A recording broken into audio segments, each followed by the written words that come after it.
बिस्मिल्लाहिर्रहमानिर्रहीम। सर जी, आज का हमारा टारगेट है चैप्टर नंबर 5।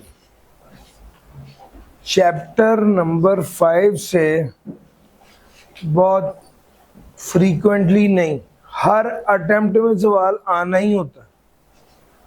तो ये एक ऐसा एरिया है जिसको बहुत अच्छे से तैयार करना चाहिए। Chapter number 5 is all about salary, और जब सैलरी की बात आती है तो सबसे पहली बात तो ये आती है कि एक बंदा नौकरी कर रहा है और मुलाजमत कर रहा है, तो उसमें कहा यह जाता है कि एम्प्लॉयर एम्प्लॉय को एम्प्लॉयमेंट के बदले में जो देता है वो सैलरी होती है। तो सवाल ये पैदा होता है कि एम्प्लॉयर कौन है? एम्प्लॉयर कौन है? एम्प्लॉयर वो है जो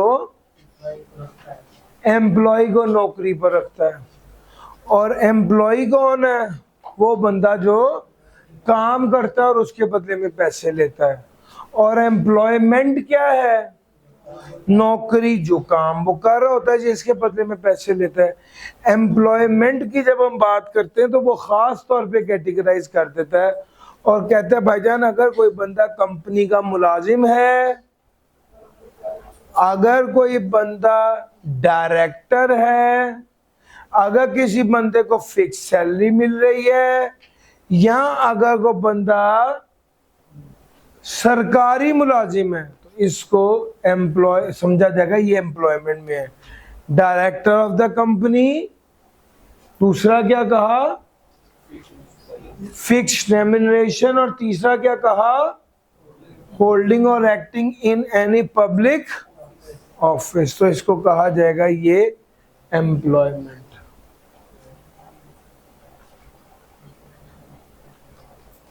अच्छा जी,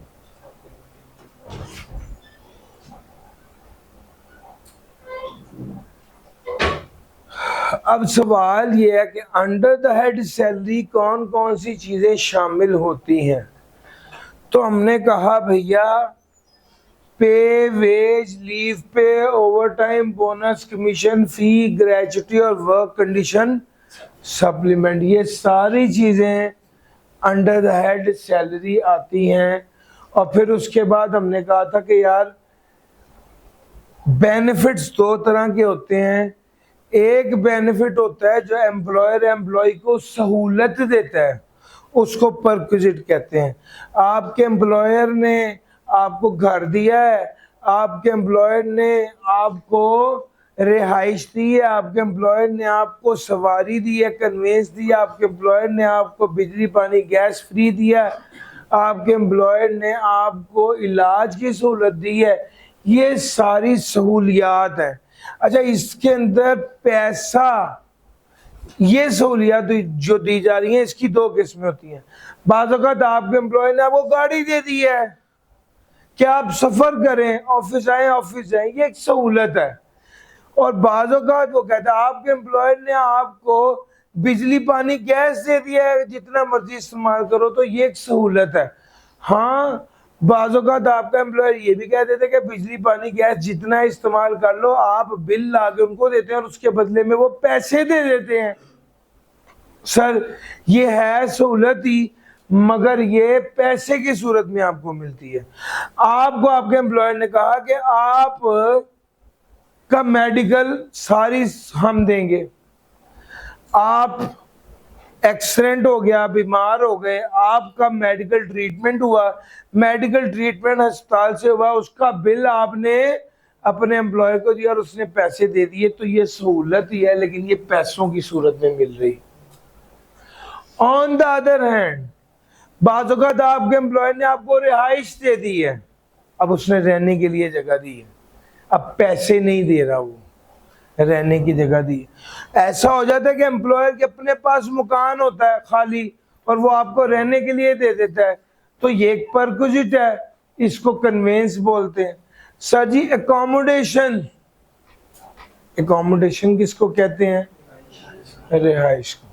सर जी, कन्वेंस है और एकोमोडेशन। सर, कन्वेंस है और एकोमोडेशन। परक्विजिट जो है वो अदर देन मनी, कन्वेंस और अकोमोडेशन है। वैल्यूएशन मेथड, सर जी अगर उसने आपको रिहाइश दे दी है या उसने आपको अकोमोडेशन दे दिया है तो हम क्या करेंगे, रिहाइश या अकोमोडेशन उसने आपको दे दिया है तो उसके हवाले से वो कहता है वैल्यूएशन मेथड है। कन्वेंस या अकोमोडेशन आपको मिल गई है तो ये इससे कितना फायदा आपको मिला है वो कहते हैं टैक्स के असूलों के मुताबिक कैलकुलेट किया जाएगा। ये असूल क्या कहते हैं, ये आज में ही हमने यूनिट 2 में लिखे हैं पढ़ने हैं।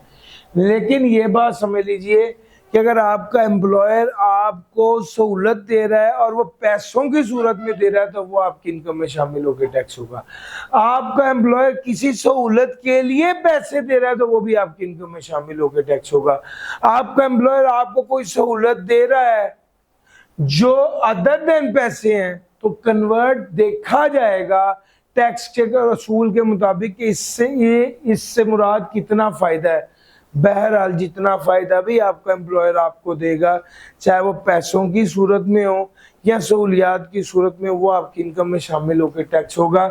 हाँ, ये चीज जरूर देखना कि जो फायदा आपको मिला है वो काम करने के लिए मिला है या काम करने के बदले में मिला है। क्योंकि अगर वो काम करने के लिए मिला है तो फिर तो वो इनकम में शामिल नहीं होगा। हाँ, अलबत्ता काम करने के बदले में मिला है तो इनकम में शामिल होगा। क्या मतलब, एसबीआई वालों ने मुझे कहा कि आप इस्लामाबाद जाके लेक्चर्स पढ़ाओ। एसबीआई वालों ने मुझे कहा कि आप इस्लामाबाद जाकर लेक्चर पढ़ा दो। अब मुझे इस्लामाबाद जाने आने का किराया दिया, मुझे ये बताएं क्या ये बेनिफिट है, क्या ये मेरी इनकम में शामिल होकर टैक्स होगा? तो इसका जवाब है नहीं। उन्होंने तो काम करने के लिए मुझे पैसे दिए हैं, मैंने इस्लामाबाद में लेक्चर पढ़ाया और उन्होंने मुझे 1 लाख रुपए दिया लेक्चर पढ़ाने के बदले, तो क्या ये मेरी इनकम में शामिल होकर टैक्स होगा? यस सर, ये मेरी इनकम में, चूंकि ये काम करने के बदले में मिला है तो काम करने के बदले में मिलेगा तो इनकम में शामिल होकर टैक्स होगा, और काम करने के बदले में नहीं मिलेगा तो वो इनकम में शामिल होकर टैक्स नहीं होगा, काम करने के लिए मिलेगा। अब यहाँ पर एक चीज और बड़ी इंपॉर्टेंट है, वो भी डिस्कस कर लें। वो आपको खास तौर पे कह देता है कि अगर आपको कोई अलाउंस फिक्स मिल रहा है तो वो टैक्सेबल होगा।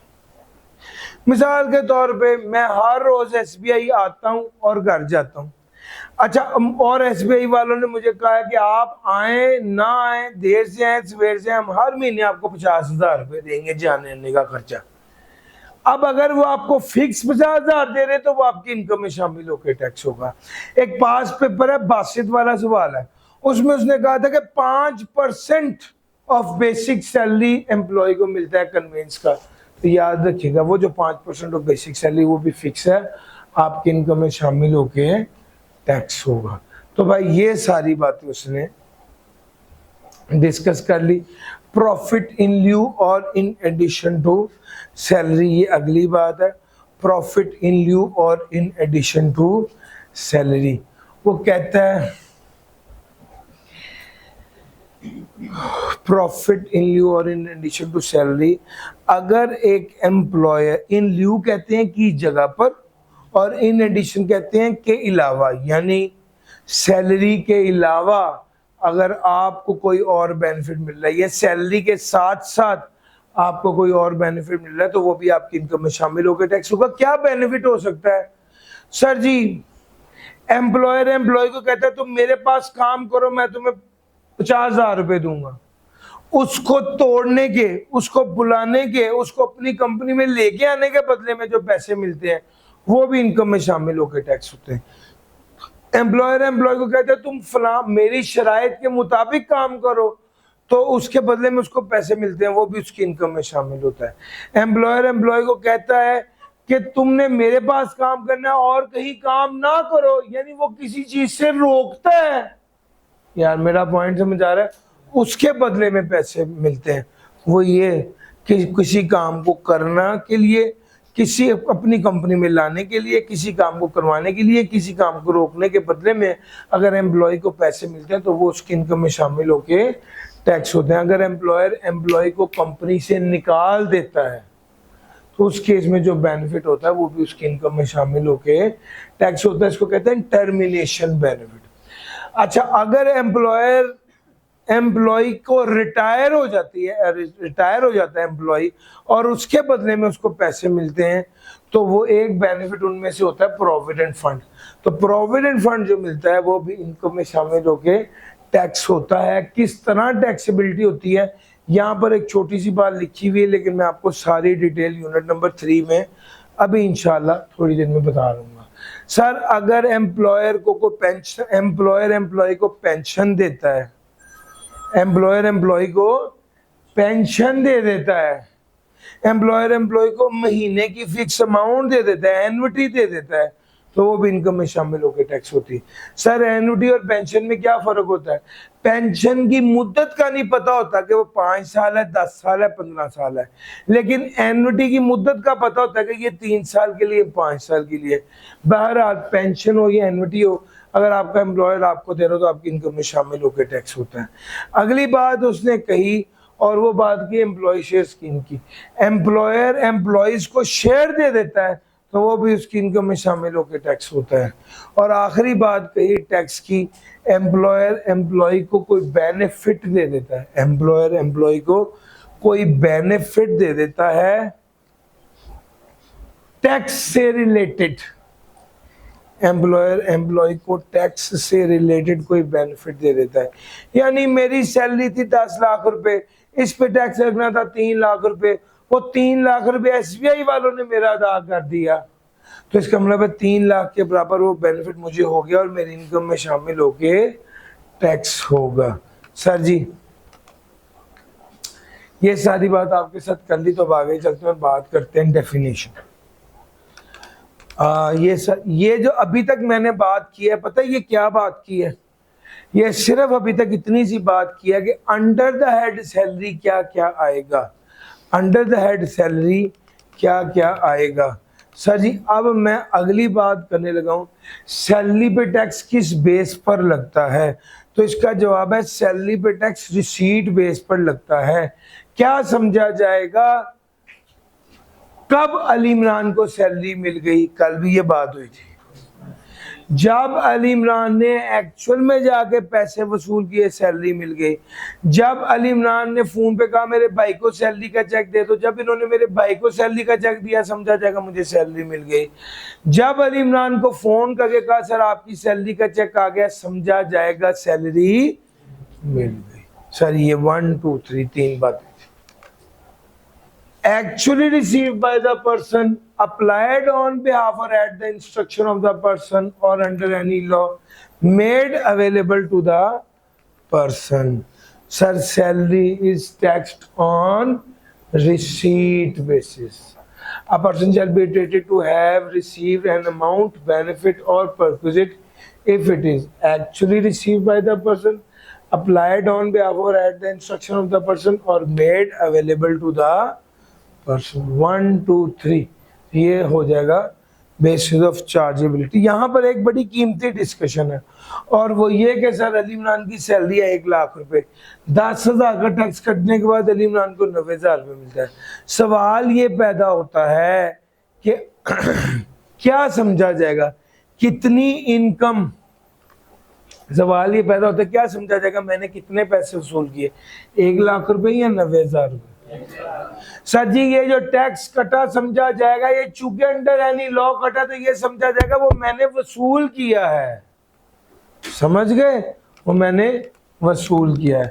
Sir ji, salary is taxed on receipt basis, salary is taxed on receipt basis. Sir यहाँ पर एक बड़ी कीमती बात है, ये जरा सुनिएगा, सैलरी रिसीट बेसिस पर टैक्स होता है।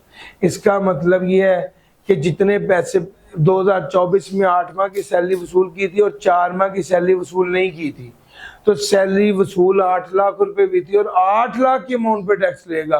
2025 में पूरे 12 माह की सैलरी वसूल की और पिछले साल के 4 माह की सैलरी वसूल की, तो भाई 16 लाख रुपए वसूल किए। तो 2024 में 8 लाख की सैलरी पे टैक्स लगेगा, 2025 में 16 लाख पे टैक्स लगेगा। समझ आ रहा है? रिसीट बेसिस का मतलब तो यही होता है ना। अगर ये कानून दिमाग में आ गया तो अब अगली बात सुनो, वो कहता है अगर पिछले सालों की सैलरी अगर एरियर की सैलरी इस साल मिलने की वजह से हायर रेट पर टैक्स लग गया है तो टैक्स पेयर के पास ऑप्शन है कि वो कमिश्नर को कहे कि मेरी सैलरी को रिसीट बेस पे टैक्स ना करो बल्कि एक्रूअल बेसिस पर टैक्स करो। रिसीट बेस पर टैक्स ना करो बल्कि एक्रूअल बेसिस पर टैक्स करो। आपकी किताब में एक पास पेपर है डॉक्टर के नाम से, पास पेपर क्वेश्चन नंबर 6, उसको देखिएगा, ये वाला कॉन्सेप्ट उस पर अप्लाई होना है। अगर एरियन में सैलरी मिलने की वजह से हायर रेट पर टैक्स लग गया है, सर जी डॉक्टर कौन से हैं? डॉक्टर जमाल, अटेम्प्ट है स्प्रिंग 2021 की। अगर आपको एरियर में सैलरी मिलने की वजह से हायर रेट पर टैक्स लग रहा है तो आपके पास ऑप्शन है कि आप कमिश्नर को कह सकते हो कि मेरी इनकम को रिसीट बेस पर टैक्स ना करो, एक्रूअल बेस पर टैक्स करो। अगर इस तरह का सवाल आए तो हम दो ऑप्शंस बना लेते हैं। एक ऑप्शन नंबर 1 जिसके अंदर हम रिसीट बेसिस पर कैलकुलेशन करते हैं और एक ऑप्शन नंबर 2 जिसके अंदर हम एक्रूअल बेस पर कैलकुलेशन करते हैं। इन दोनों में से जो लोअर होता है उसके मुताबिक हम टैक्स को कैलकुलेट कर लेते हैं। सर जी अगली बात सुनिएगा, डिडक्शन नॉट अलाउड। सर जी कौन इनकम में से खर्चे माइनस करने की इजाजत नहीं होती? अंडर द हेड सैलरी खर्चे माइनस करने की इजाजत नहीं होती। अंडर द हेड सैलरी खर्चा माइनस करने की इजाजत नहीं होती। अलबत्ता इसमें भी एक अगली कुंडी है और वो ये कि भाईजान अगर किसी बंदे ने ज़कात दी है तो क्या वो इनकम में से माइनस करने की इजाजत होगी? तो इसका जवाब है कि ज़कात under the head salary minus होती नहीं है, ज़कात तो टोटल इनकम में से माइनस होती है। और मेरा पॉइंट समझ आ रहा है? तो ज़कात तो बहरहाल माइनस होगी, बस ये वाली बात ध्यान में रखिए कि अंडर द हेड सैलरी कुछ भी माइनस नहीं होता। Termination of employment. सर जी अगली बात है termination of employment.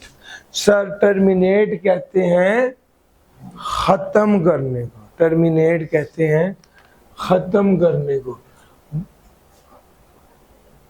Where compensation is received on the termination of employment, the employee may, by notice to commissioner, elect for the amount to be taxed at the rate computed as।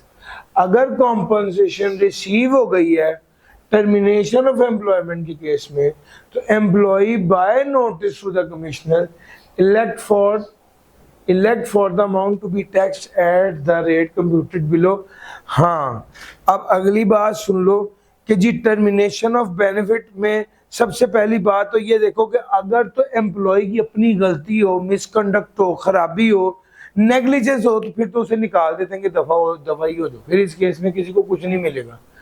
हाँ बातों का कुछ ऐसा होता है कि आपने employ को बुलाया और उसको कहा कि भी मैं तुम्हें 20 साल के कॉन्ट्रैक्ट पे रख रहा हूँ, लेकिन आपकी कंपनी नहीं चल सकी और आपने उसको कहा कि भाई चले जाओ, तो फिर इस केस में आपको उसको पैसे देने पड़ेंगे। और निकालते वक्त इस पैसे को जो निकालते वक्त दिए जाते हैं उसे क्या कहा जाता है?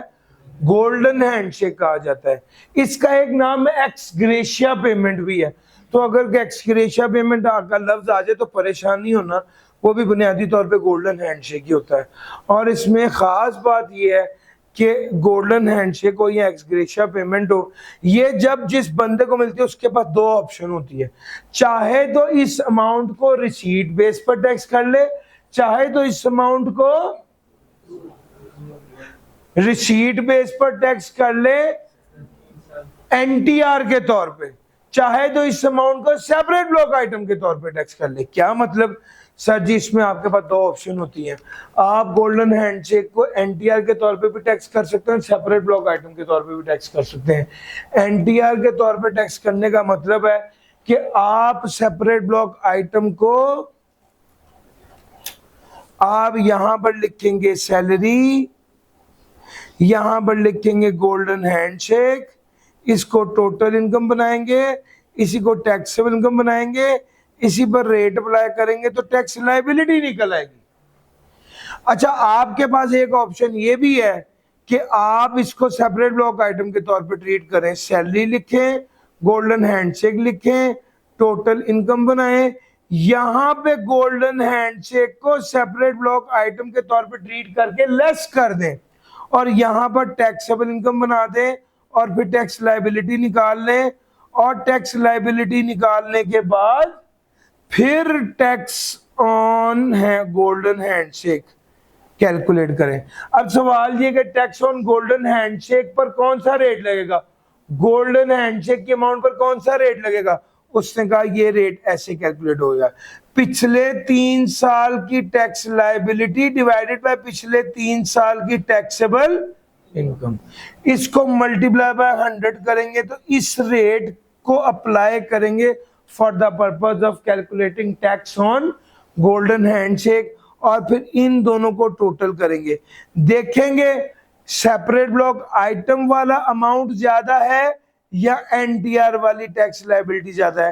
पर जो कम होगी उसके मुताबिक टैक्स दे देंगे, और ये इसका तरीका है टर्मिनेशन ऑफ एम्प्लॉयमेंट का। मैंने आपको पूरा क्रक्स बता दिया, समझ गए? यस और नो? चलो आगे चलते हैं। E2 है, पास पेपर का भी एक सवाल है, मिस्टर मुनीर वाला सवाल, पास पेपर क्वेश्चन नंबर 1 है, ऑटम 2014 का, और एक ये किताब में भी सवाल है, ये भी साथ करना चाहिए।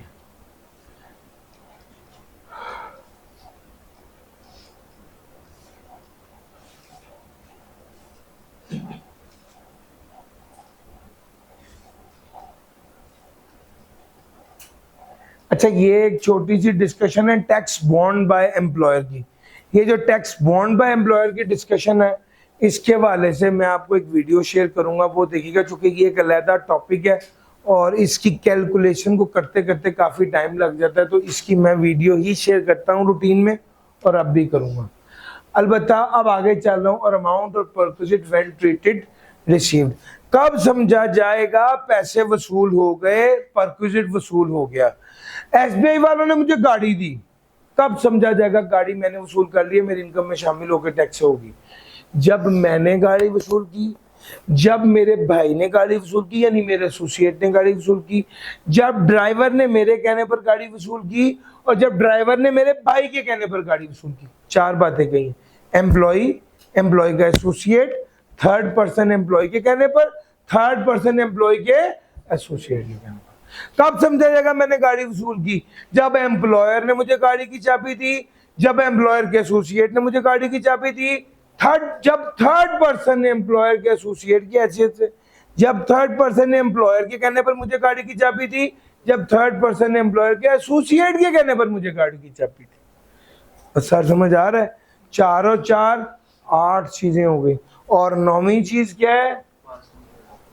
पास्ट या प्रोस्पेक्टिव एम्प्लॉयर अगर कोई बेनिफिट गए तो वो भी समझा जाएगा मैंने वसूल किया जब उन्होंने मुझे पे कर दिया। सर ये सारी बातें यूनिट 1 के हवाले से मैंने कर दी, सिर्फ एक बात आपके साथ डिस्कस नहीं की, और उसकी मैंने वीडियो शेयर करनी है, जो टैक्स बॉन्ड बाय एम्प्लॉयर है, वो जरूर देख लीजिएगा। मैं अब आगे चल रहा हूँ और अब बात करने लगा हूँ परक्विजिट की वैल्यूएशन की। एम्प्लॉयर ने एम्प्लॉय को सहूलत दी, देखा जाएगा एम्प्लॉयर ने एम्प्लॉय को सहूलत दी। कौन सी सहूलत दी? कन्वेंस की सहूलत दी। तो भाई कन्वेंस की अगर सहूलत दी तो सबसे पहले देखेंगे मकसद क्या था, क्या ऑफिशियल पर्पस के लिए दी है, बहुत ऑफिशियल या पर्सनल है, या सिर्फ पर्सनल है। चूंकि अगर ऑफिशियल पर्पस के लिए दिया है तो कोई भी बेनिफिट एम्प्लॉय को नहीं मिला और कुछ भी टैक्सेबल नहीं होगा। अगर बहुत ऑफिशियल और पर्सनल है तो 5%, और अगर सिर्फ पर्सनल है तो 10%। और ये 5 या 10% किस चीज का देखा जाएगा? वो गाड़ी कंपनी की अपनी थी या कंपनी ने किस्तों पे ली थी? अगर गाड़ी कंपनी की अपनी थी तो कॉस्ट का 5 या 10%, और अगर गाड़ी किस्तों पे ली थी तो fair market value at the start of lease का 5 या 10%। और सर तीसरा पहलू भी है, कितने से तक गाड़ी आपके पास रही? क्या 3 माह तक गाड़ी आपके पास रही, 6 माह तक गाड़ी आपके पास रही, या पूरा साल गाड़ी आपके पास रही? चूंकि अगर 3 माह तक गाड़ी आपके पास रही तो 3/12 करेंगे, 6 माह तक आपके पास रही तो 6/12 करेंगे, पूरा साल आपके पास रही तो 12/12। उसको ना भी लिखे हो चूंकि वो 1 नहीं आता। Sir ji fair market value at the start of lease, जिस वक्त आपने गाड़ी किस्तों पर ली थी उस वक्त जो उसकी फेयर मार्केट वैल्यू थी वो लेते हैं। अच्छा जनाब, ये बात हमने आपके साथ कर ली, तो अब अगली बात है कन्वेंस की। कन्वेंस किसको कहते हैं? कन्वेंस कहते हैं इसी गाड़ी को जिसकी सारी स्टोरी आपके साथ डिस्कस की है, सवारी को। सर अगला स्टेप आ गया अकोमोडेशन। एकोमोडेशन क्या होता है सर?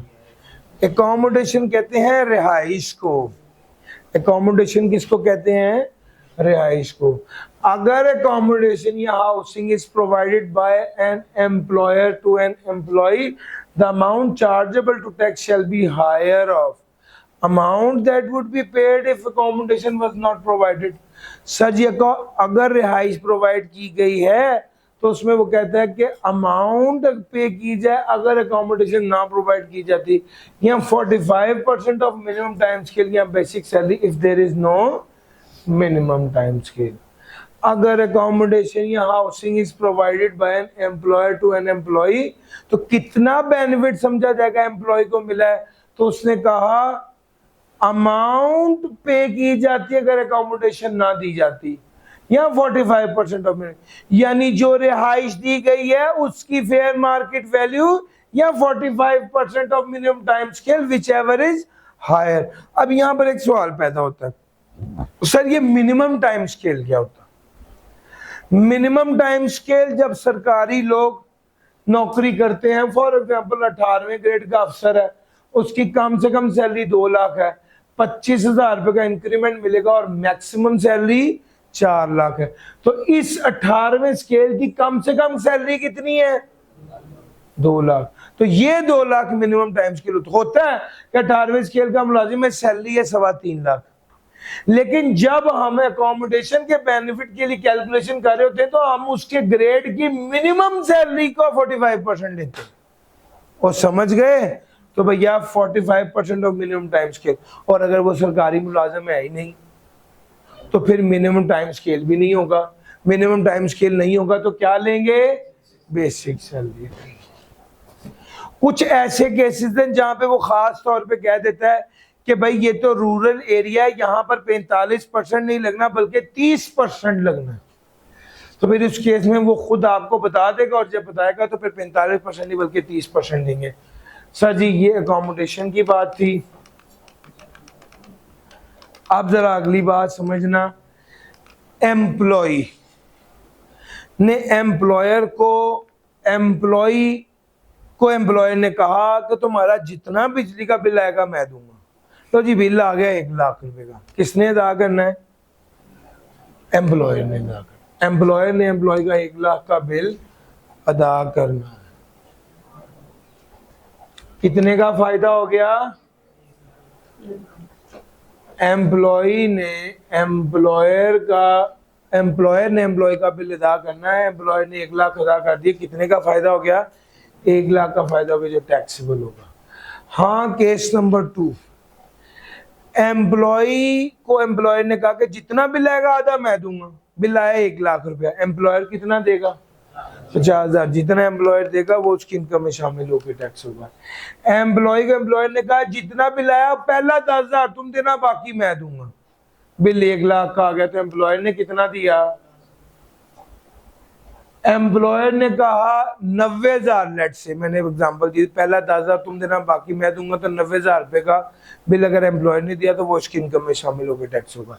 यहाँ पर जो केस नंबर 3 है वो कहता है एम्प्लॉयर ने कहा 10% मैं दूंगा। बिल 1 लाख का है तो एम्प्लॉयर कितना देगा?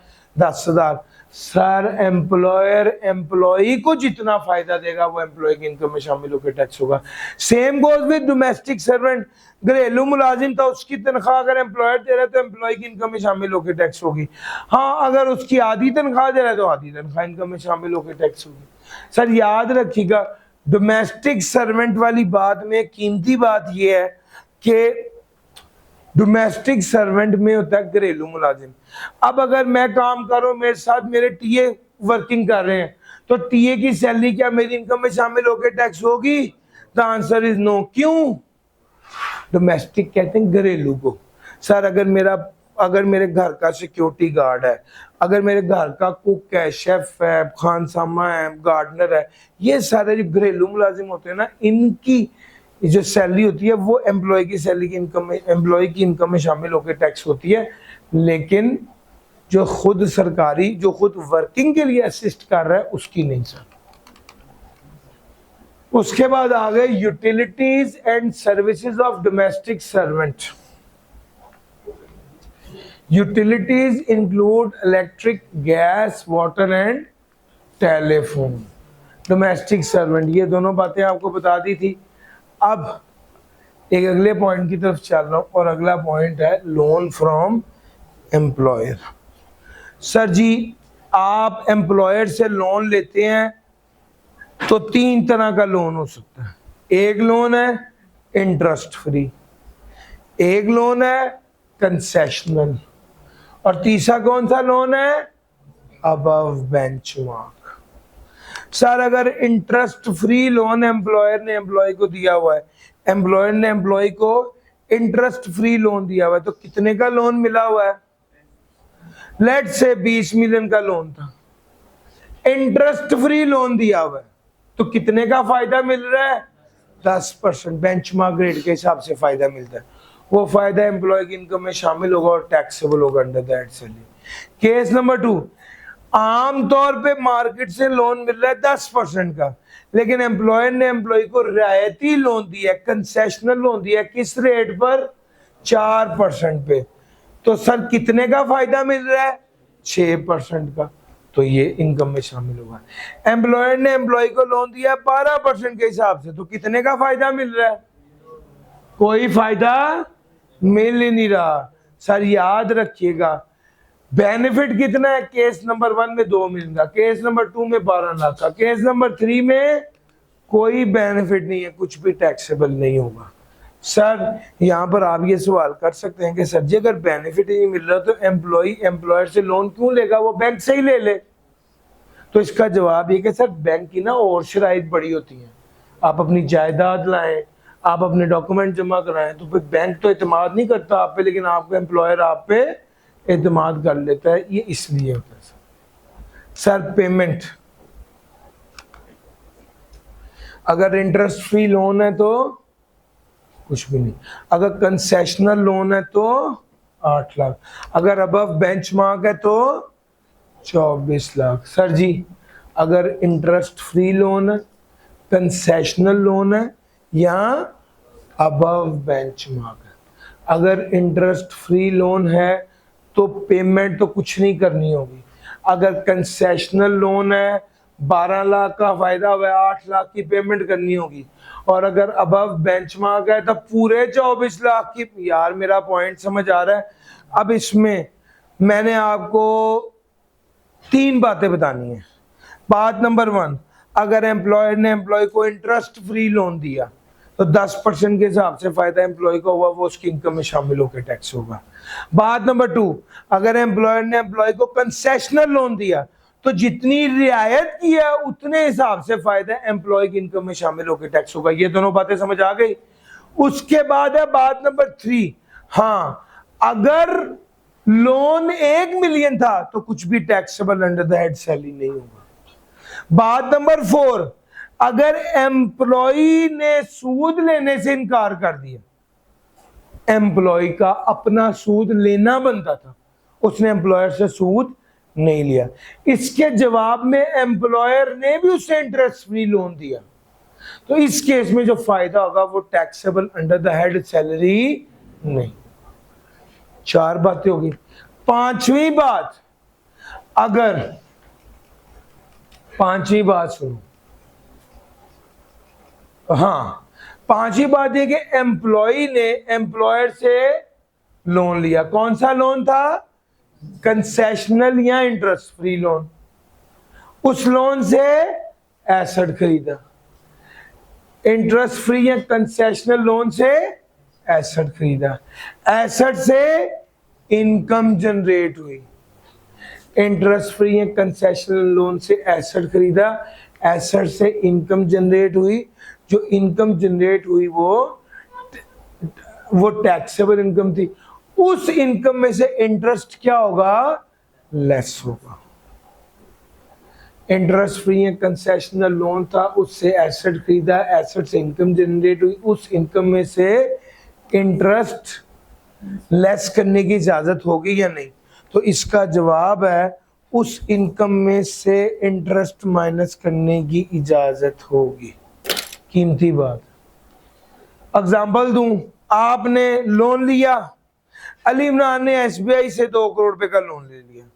2 करोड़ रुपए का लोन लेकर एक गाड़ी खरीदी, गाड़ी ऊबर पे चला दी, ऊबर से इनकम आई, उस इनकम में से ये इंटरेस्ट और लोन माइनस होगा या नहीं होगा? तो इसका जवाब है कि अगर इंटरेस्ट फ्री लोन था तो बेंचमार्क रेट से इंटरेस्ट माइनस होगा, अगर कंसेशनल लोन था तो भी बेंचमार्क रेट से माइनस होगा। यार मेरा पॉइंट समझ आ रहा है? तो भी बेंचमार्क रेट से माइनस करने की इजाजत होगी। हाँ जी, हाँ, अगर अबव बेंचमार्क रेट पे लोन मिला था, अगर अबव बेंचमार्क रेट पे लोन मिला था तो एक्चुअल रेट से माइनस करने की इजाजत होगी। तो क्या नतीजा निकला? अगर इंटरेस्ट फ्री या कंसेशनल लोन था तो बेंचमार्क रेट की बेस पर इंटरेस्ट माइनस होगा, और अगर अबव बेंचमार्क था तो एक्चुअल रेट की बेस पर माइनस होगा। और भाई मुश्किल तो नहीं लग रहा सर?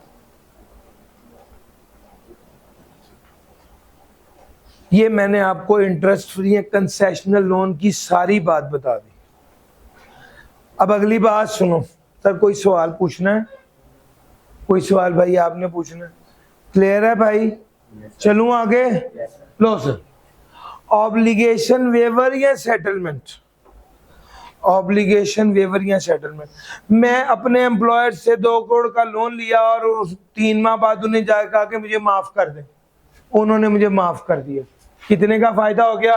2 करोड़ का फायदा हो गया, इनकम में शामिल होकर टैक्स होगा।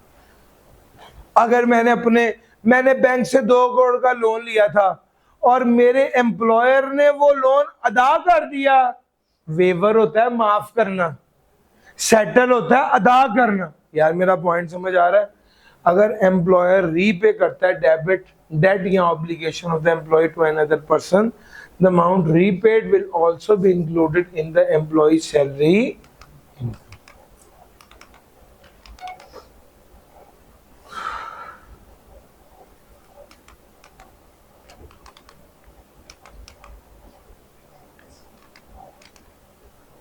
अब आगे चलता हूं। Self hiring. Self hiring, self hiring होती 2 तरह की, एक कहते हैं अकोमोडेशन और एक कहते हैं रेंट। एक इनकम फ्रॉम सैलरी होती है और इनकम फ्रॉम प्रॉपर्टी होती है।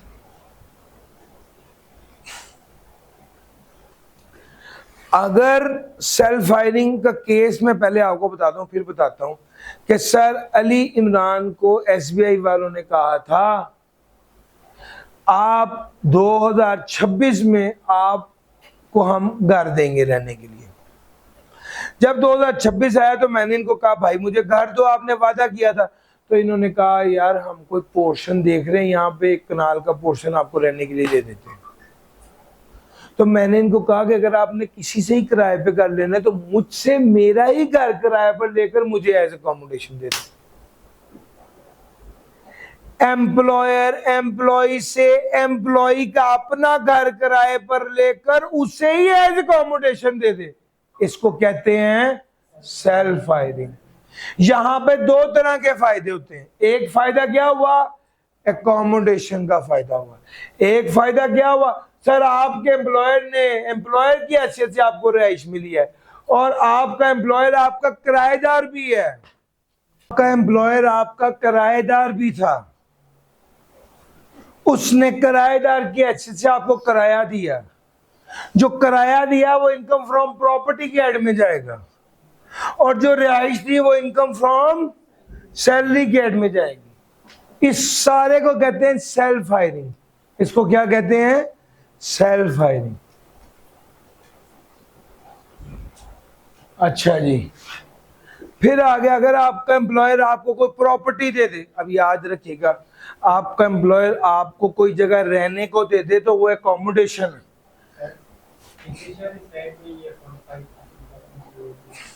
45% या एक्चुअल पहले पढ़ाया तो है सर। सर वो जो लिखा हुआ है वो इंशाल्लाह इनकम फ्रॉम प्रॉपर्टी में पढ़ाना है, ठीक है सर। वो भाई आपको यही कह रहे थे ना? नहीं ये साथ में, अच्छा नहीं नहीं नहीं वो ठीक है, नहीं नहीं नहीं जरूर पूछना चाहिए। मैं तो आप सबसे कह रहा हूँ जो सवाल जिन में आए पूछे, लेकिन ये वाली बात इनकम फ्रॉम प्रॉपर्टी में आनी है। मैं नॉर्मली सेल्फ हायरिंग इसीलिए पढ़ाता ही इनकम फ्रॉम प्रॉपर्टी में हूँ, लेकिन अभी चूंकि मुझे पता था कि आपने सारा पढ़ा हुआ है पीछे से, तो मैंने साथ ही इसको कवर कर दिया। बहरहाल कोई दिक्कत नहीं है। आपके एम्प्लॉयर ने आपके नाम प्रॉपर्टी कर दी, जितने की प्रॉपर्टी थी आपकी इनकम में शामिल होकर टैक्स होगी। आपके एम्प्लॉयर ने 10 करोड़ वाली प्रॉपर्टी आपको 4 करोड़ की दे दी, 6 करोड़ का फायदा हो गया, आपकी इनकम में शामिल होकर टैक्स होगा। आपके एम्प्लॉयर ने आपको 10 लाख वाली सर्विस 2 लाख में दे दी, 8 करोड़ का फायदा हो गया, 8 लाख का फायदा हो गया, आपकी इनकम में शामिल होके टैक्स होगा। सर आपके एम्प्लॉयर ने आपको कूलर दे दिया, आपके एम्प्लॉयर ने आपको एसी दे दिया, आपके एम्प्लॉयर ने आपको फ्रिज दे दी, जो भी उसकी फेयर मार्केट वैल्यू थी उसके बराबर वो फायदा आपकी इनकम में शामिल होगा। अलबत्ता अगर आपके एम्प्लॉयर ने आपको ये सारी चीजें दी हैं, लेकिन चीजें किस नीयत से दी हैं, क्या आपने उसको वापस करना है, तो फिर इस केस में अगर वो डेप्रिशिएबल एसेट हो तो उसकी डेप्रिसिएशन के बराबर फायदा आपकी इनकम में शामिल होकर टैक्स होता है। सर ये सारी बातें थी जो परक्विजिट्स और अलाउंस के बारे में थी, वो आपके साथ कर दी। अब मैं चल रहा हूँ रिटायरमेंट की तरफ। सर जी रिटायरमेंट के वक्त आमतौर पे 3 तरह के बेनिफिट्स होते हैं। सबसे पहला ग्रेच्युटी, दूसरा प्रोविडेंट फंड और तीसरा pension. Sir gratuity, provident fund और पेंशन। ग्रेच्युटी क्या होती है? जितना अरसा आप नौकरी करते हैं उसकी बेस पर आपको एक बेनिफिट मिलता है जिसको ग्रेच्युटी कहते हैं। जितना अरसा आप नौकरी करते हैं उस बेस पर आपको बेनिफिट मिलता है, उसको ग्रेच्युटी कहते हैं। ग्रेच्युटी कैसे कैलकुलेट करते हैं ये हमारे स्कोप में नहीं है। ग्रेच्युटी पे टैक्स कैसे लगता है, हाँ ये हमारे स्कोप में देखा जाएगा। ये ग्रेच्युटी है कौन सी? अगर तो सरकारी ग्रेच्युटी है तो ये क्या हो जाएगी? एग्जाम्प्ट हो जाएगी। और अगर सरकारी ग्रेच्युटी नहीं है तो फिर देखना पड़ेगा ये अप्रूव्ड है या, चूंकि अगर अप्रूव्ड है तो फिर मजीद देखा जाएगा ये फंड है या अप्रूव्ड ग्रेच्युटी फंड होगा तो भी एग्जाम्प्ट है, गवर्नमेंट ग्रेच्युटी होगी तो भी एग्जाम्प्ट है, लेकिन अप्रूव्ड ग्रेच्युटी स्कीम होगी तो 3 लाख तक एग्जाम्प्ट होगा, उसके ऊपर वाला टैक्सेबल। और अगर अनअप्रूव्ड ग्रेच्युटी है, अनअप्रूव्ड ग्रेच्युटी है तो exempt up to lower of 75,000 या 50% ऑफ ग्रेच्युटी। और पॉइंट समझ आ रहा है? अनअप्रूव्ड के बारे में उसने खास तौर पे कहा 75,000 या 50% ऑफ ग्रेच्युटी। ये फंड हो या स्कीम हो इससे फर्क नहीं पड़ता। और बात यहाँ पे खत्म नहीं हुई, वो इसके बाद आगे कहता है, वो कहता है अगर अनअप्रूव्ड ग्रेच्युटी है तो ये वाली एग्जाम्पशन मिलेगी अलबत्ता अगर ये 4 लोग हों। कौन से 4 लोग? अगर payment not received in Pakistan है, पेमेंट टू नॉन रेजिडेंट है, पेमेंट ऐसे डायरेक्टर को की जा रही जो रेगुलर एम्प्लॉय नहीं है, या अगर एक से ज्यादा ग्रेच्युटी है, तो अनअप्रूव्ड ग्रेच्युटी पे वो जो 75,000 या 50% ऑफ द लोअर एग्जाम्प्ट होता है वो वाला रूल अप्लाई नहीं। समझ गए? यानी अनअप्रूव्ड ग्रेच्युटी का असूल बता दिया कि 75,000 या 50% ऑफ रिसीवेबल इन दोनों में से जो लोअर होगा उस हद तक एग्जाम्प्ट होगा। और साथ ये कहा कि अगर ये 4 लोग होंगे तो इनको ये वाली रियायत नहीं मिलेगी और पूरी अमाउंट ही टैक्सेबल होगी।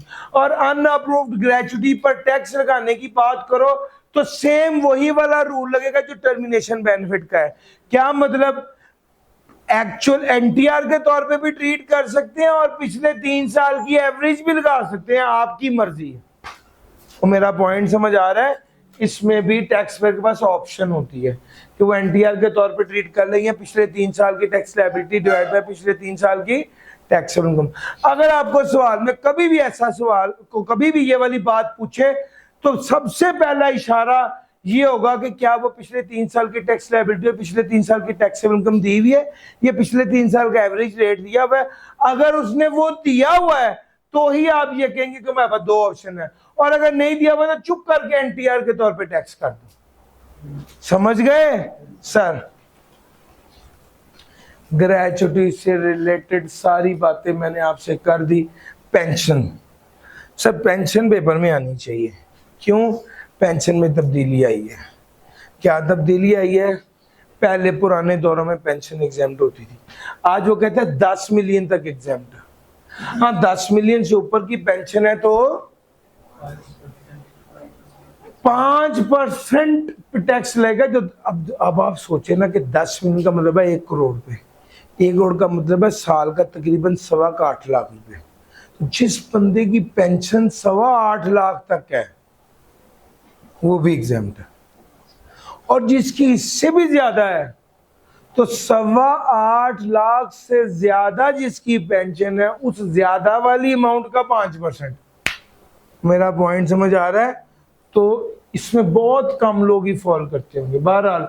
और अगर एक बंदे की उम्र 70 साल से ज्यादा है तो उसकी तो वैसे ही पेंशन एग्जाम्प्ट है। वो पॉइंट समझ गए? तो पहले 60 का था, अब 70 कह दिए।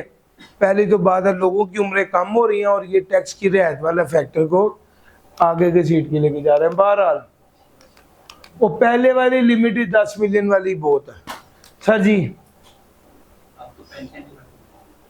अब तो वैसे वो भी खत्म होती जा रही है। सर प्रोविडेंट फंड की बात करने लगा हूं। प्रोविडेंट फंड क्या होता है सर?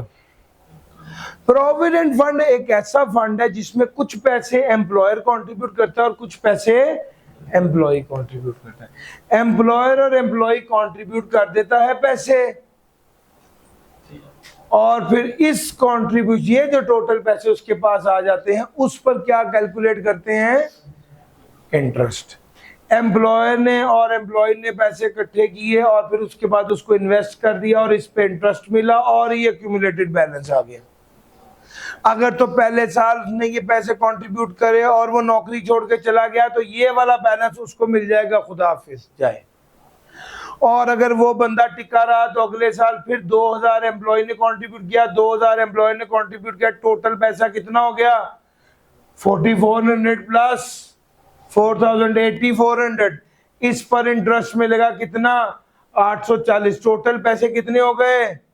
अगर 2 साल बाद वो जाएगा तो कितने पैसे उसको प्रोविडेंट फंड के मिलेंगे? वो मेरा पॉइंट समझ आ रहा है? तो भाई प्रोविडेंट फंड में 4 लेवल हैं, एक एम्प्लॉई, एक एम्प्लॉयर, एक इंटरेस्ट और एक एक्यूमुलेटेड बैलेंस। जरा देखना, अगर एम्प्लॉय की कंट्रीब्यूशन पे कभी भी टैक्स नहीं लगता, ताली मुक गई। एम्प्लॉयर की कंट्रीब्यूशन पे इंटरेस्ट और एग्जाम्प्ट। पहले देखें गवर्नमेंट है, छोड़ दें, बहस ही खत्म है, टैक्स लगना ही नहीं है। गवर्नमेंट एम्प्लॉय है तो प्रोविडेंट फंड पे कोई टैक्स। हाँ अगर अनरिकग्नाइज्ड है तो एम्प्लॉय पे तो कभी टैक्स लगना ही नहीं होता, एम्प्लॉयर पे भी नहीं लगेगा, इंटरेस्ट पे भी नहीं लगेगा। अलबत्ता जब ये टोटल अमाउंट उसको मिलेगी ना उस वक्त टैक्स लगेगा। बड़ी अमाउंट उसको मिलेगी उस वक्त टैक्स लगेगा, पूरी अमाउंट पे नहीं। एम्प्लॉय कंट्रीब्यूशन पे कभी टैक्स लगना ही नहीं। तो पूरी अमाउंट में से एम्प्लॉय कंट्रीब्यूशन लेस कर देंगे, जितनी बकाया बचेगी उस पर टैक्स लगेगा। सबसे ज्यादा सवाल आता है रिकॉग्नाइज्ड प्रोविडेंट फंड से, क्योंकि उसके अंदर एम्प्लॉय पे तो कभी भी टैक्स नहीं लगना था। एम्प्लॉयर के केस में उसने कहा था टैक्स लगेगा, लेकिन कितना? 1.5 लाख या 1/10 ऑफ बेसिक सैलरी तक एग्जेम्प्ट होगा, इससे ऊपर वाली अमाउंट टैक्सेबल होगी। इंटरेस्ट की बात करें तो 16% या 1/3 of basic salary dearness allowance. 16% या 1/3 of basic salary dearness allowance, इनमें से जो हायर होगा उस पर टैक्स लगेगा, बाकियों पे नहीं लगेगा। और अगर एक्यूमुलेटेड बैलेंस की बात करूं तो वो क्या होगा? एग्जेम्प्ट की बात है, मैंने शायद टैक्सेबल कह दी है, चलो माजरत है भैया। 16% या 1/3 of basic salary DNS allowance, इसमें से जो हायर होगा उस हद तक एग्जेम्प्ट होगा, उससे ऊपर टैक्सेबल होगा। एक्यूमुलेटेड बैलेंस क्या हो जाएगा, याद रखिएगा, रिकॉग्नाइज प्रोविडेंट फंड के केस में एक्यूमुलेटेड बैलेंस एग्जेम्प्ट होगा। एक्यूमुलेटेड बैलेंस के बारे में पास पेपर में भी सवाल आया और बच्चे अक्सर कंफ्यूज हो जाते हैं। और भैया जब कोई बंदा रिटायर हो रहा है उसे जो पैसा मिल रहा है वो एक्यूमुलेटेड बैलेंस ही मिल रहा है, जब कोई बंदा जा रहा है, जब किसी की नौकरी खत्म हो रही है। अच्छा अब जरा मेरी एक बात और ध्यान से सुन लो, एक पास पेपर में उसने सवाल दिया, पास पेपर में उसने कहा, ये नहीं कहा एक्यूमुलेटेड बैलेंस का लफ्ज नहीं कहा, उसने कहा है प्रिंसिपल अमाउंट और इंटरेस्ट। अब वो बंदा जा रहा है, प्रिंसिपल और इंटरेस्ट मिलके क्या बन जाना था, असल में एक्यूमुलेटेड बैलेंस ही बनना था। अक्सर बच्चों ने उस सवाल में गलत की। आपकी किताब में ये 7वां पास पेपर है और पास पेपर में ये सवाल आया हुआ है, तो बच्चे ये वाली गलती नहीं करनी थी। हमने टेस्ट में भी इसको पूछा था एक दूसरे अंदाज से, और मजे की बात है तब भी सबने गलती किया था, लेकिन इसको देखना चाहिए कि पेपर में गलती ना हो जाए। बेनोवलेंट फंड, इसको बहबूद फंड कहते हैं। बेनोवलेंट फंड क्या होगा, एग्जेम्प्ट होगा। बेनिफिट्स, तवज्जो से, बेनिफिट्स, एम्प्लॉयर ने बेनिफिट दिया किसको, एम्प्लॉय को। क्यों भैया, अगर एम्प्लॉयर होटल और रेस्टोरेंट करता है और उसने खाना फ्री में दिया है या सस्ता दिया है, अगर एम्प्लॉयर एजुकेशनल इंस्टीट्यूशन है और खाना फ्री दिया है या सस्ता दिया है, अगर एम्प्लॉयर हॉस्पिटल या क्लिनिक है और खाना फ्री दिया है या सस्ता दिया है, मेरा पॉइंट समझ आ रहा है। इस केस में होटल या रेस्टोरेंट में खाना फ्री मिला है, एजुकेशनल इंस्टीट्यूशन में एजुकेशन फ्री मिली है, अस्पताल में मेडिकल ट्रीटमेंट फ्री या सस्ते में मिला है, तो ये हमेशा क्या होगा, एग्जेम्प्ट। हाँ, चौथी बात उसने और कही है, अगर एम्प्लॉयर एम्प्लॉय को कोई बेनिफिट दे जिसके हवाले से उसका इजाफी खर्चा ना, जिसके हवाले से उसका इजाफी खर्चा ना हो, जिसके हवाले से उसका इजाफी खर्चा ना हो, जिसके हवाले से उसका इजाफी खर्चा ना हो। और क्या कहा है, और नोटिफाइड बाय एफबीआरओ, तो इस केसेस में जो बेनिफिट मिलेगा वो टैक्सेबल नहीं होगा। ये दो चीजें जरूरी हैं। आम रूटीन में आपने ये याद रखना, होटल या रेस्टोरेंट फ्री खाना दे, एजुकेशनल इंस्टीट्यूशन फ्री एजुकेशन दे, अस्पताल या क्लिनिक फ्री मेडिकल ट्रीटमेंट दे, तो वो एग्जाम्प्ट होगा। सर ये आगे चल रहा हूं, अदर बेनिफिट्स, ये वाली बात तो आपके साथ कर ली है। मेडिकल बहुत ज्यादा आता है यार, 99% ये वाली एडजस्टमेंट आती है। सर जी मेडिकल अलाउंस और मेडिकल फैसिलिटी दो तरह की चीजें हैं। याद रखना, मेडिकल अलाउंस में वो आपको फिक्स पैसे देता है इलाज मालजे के, तो मेडिकल अलाउंस कितना होगा, मेडिकल अलाउंस कितना होगा सर, मेडिकल अलाउंस होगा 4.5 लाख रुपए। मेडिकल, अगर एक बंदे की सैलरी है 4.5 लाख रुपए, तो मेडिकल अलाउंस, सॉरी, अगर किसी को मेडिकल अलाउंस मिला है 4.5 लाख रुपए, तो वो किस हद तक एग्जाम्प्ट होगा, 10% ऑफ बेसिक सैलरी तक एग्जाम्प्ट होगा। 10% ऑफ बेसिक सैलरी तक एग्जाम्प्ट होगा। तो 4.5 लाख में से 10% ऑफ बेसिक सैलरी तक क्या कर दें, एग्जाम्प्ट कर दें, पीछे 1.5 लाख क्या हो जाएगा, टैक्सेबल हो जाएगा। Sir medical allowance up to 10% of basic salary exempt होता है। मेडिकल फैसिलिटी के बारे में क्या कहा है, देखा जाएगा क्या as per the terms of employment है या as per the terms of employment नहीं है।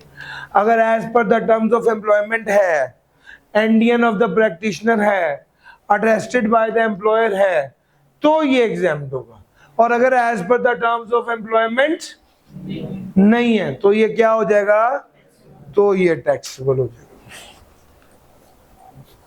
अगर मेडिकल अलाउंस और मेडिकल फैसिलिटी दोनों है, अगर मेडिकल अलाउंस और मेडिकल फैसिलिटी दोनों है, तो पहले क्या करेंगे, मेडिकल अलाउंस टोटली टैक्सेबल हो जाएगा और मेडिकल फैसिलिटी एग्जेम्प्ट हो जाएगी। अगर मेडिकल अलाउंस और मेडिकल फैसिलिटी दोनों है, मेडिकल फैसिलिटी एग्जेम्प्ट है तो मेडिकल अलाउंस टैक्सेबल हो जाएगा।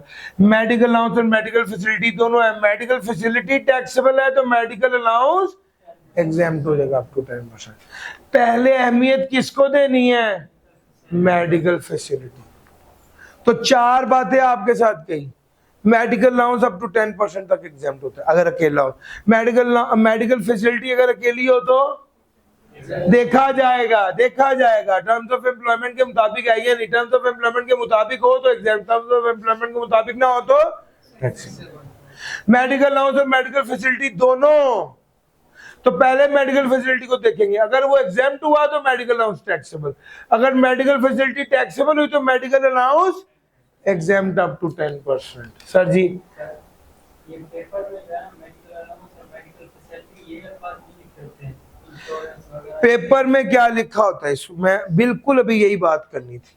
आपके पेपर में जब सवाल आता है या आपके जब एग्जाम में टेस्टिंग होती है तो अक्सर उसने लिखा होता है कि आपकी इंश्योरेंस कराई हुई है। इंश्योरेंस भी बुनियादी तौर पे मेडिकल फैसिलिटी होती है। अच्छा, अलाउंस के बारे में तो खैर वो यही लिखता है कि मेडिकल अलाउंस है, लेकिन इंश्योरेंस के हवाले से ना वो अक्सर इस तरह के अल्फाज लिख देता है। तो अगर वो ऐसी बात कर दे तो आपने परेशान नहीं होना।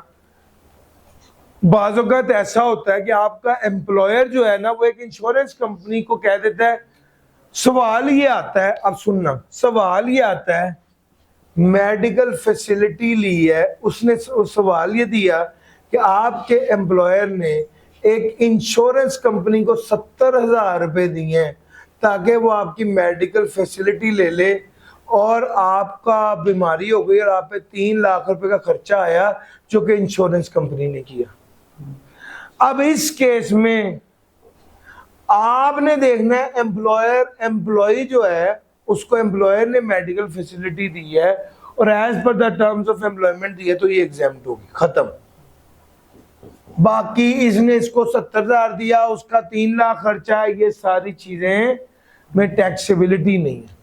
इसी तरह ही बाज़ों का तो कन्वेंस के बारे में पास पेपर आ रहे हैं तो मैं क्या बताता चलूं, कन्वेंस के बारे में वो कहते हैं जी ऑयल चेंज कराने पर पैसे लगे। तो सर वो जो आपको कन्वेंस देता है ना उसमें ऑयल चेंज करवाने शामिल होता है। ऑयल चेंज कराने के बाद से कोई बेनिफिट हो तो वो आपकी इनकम में शामिल होकर टैक्स नहीं होगा, क्योंकि जो वो गाड़ी आपको दे रहा है वो मेंटेनेंस उसके अंदर शामिल है। इसी तरह कभी वो आपको कह देता है कि आपको अकोमोडेशन मिली है और वो फर्निशिंग करने का भी 5 लाख लगा है। सर ये जो फर्निश करने के पैसे लगे हैं ये भी आपकी इनकम में शामिल होकर टैक्स नहीं होगा। तो सर समझ आ रहा है? सर मैं कहा वायदा भी ये वाली बातें भी बताता। चलो मेडिकल अलाउंस और रीइंबर्समेंट की बात हो गई। लीव इनकैशमेंट, आपने लीव्स को एनकैश किया, लीव्स नहीं किया, उसके बदले में पैसा ले लिया तो वो भी आपकी इनकम में शामिल होकर टैक्स होगा। सिर्फ एक केस है जब सरकारी मुलाजिम हो और प्रीपेरेटरी टू रिटायरमेंट हो, सरकारी मुलाजिम और प्रीपेरेटरी टू रिटायरमेंट, तो वो उस केस में आपका वो टैक्सेबल नहीं होगा, एग्जेम्प्ट होगा। Workers profit participation fund WPPF, amount received from worker profit participation fund as worker is fully exempt. Allowance to person working outside Pakistan, allowance to worker working outside Pakistan, any allowance or perquisite paid or allowed outside Pakistan by the government to a citizen of Pakistan for rendering services outside Pakistan. Government of Pakistan को एक बंदे ने service दी है पाकिस्तान से बाहर और इसके बदले में फायदा मिला है पाकिस्तान से बाहर, तो इस केस में जो फायदा मिलेगा वो टैक्सेबल नहीं होगा। पेंशन को कम्यूट करेंगे तो वो टैक्सेबल नहीं होगी। सर पहले फुल टाइम टीचर का टैक्स माफी होती थी, अब कोई माफी नहीं है सर। उसके बाद आ गया कीमती बात है सर, अगर कोई सिटीजन ऑफ पाकिस्तान, सर ये जुमला सुनना और इसकी इम्प्लीकेशन समझना, क्योंकि ये अक्सर आता है और पेपर में भी आया हुआ है और दोबारा भी आ सकता है, बच्चों को नहीं पता होता। अगर कोई बंदा पाकिस्तान से बाहर गया और फिर बाहर ही रह गया तो उसकी फॉरेन सोर्स सैलरी एग्जेम्प्ट होगी। इतना सा जुमला है, इसका मकसद समझो। एक बंदा लेट्स से अप्रैल 2026 में मुल्क से बाहर गया और वो बाहर ही रह गया तो उसकी सैलरी एग्जेम्प्ट होगी।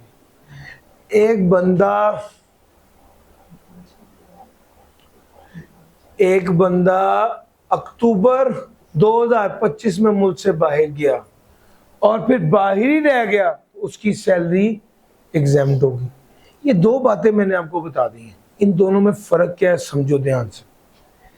ये जो बंदा अप्रैल 2026 में मुल्क से बाहर गया है, इसका मतलब है जुलाई, अगस्त, सितंबर, अक्टूबर, नवंबर, दिसंबर, जनवरी, फरवरी, मार्च की 9 माह कहां पे रहा है? पाकिस्तान में रहा है। यानी वो पाकिस्तान का क्या हो गया? रेजिडेंट हो गया। रेजिडेंट पर्सन की पाकिस्तान सोर्स इनकम और फॉरेन सोर्स इनकम दोनों टैक्सेबल इन पाकिस्तान होती हैं। पढ़ा हुआ है ना?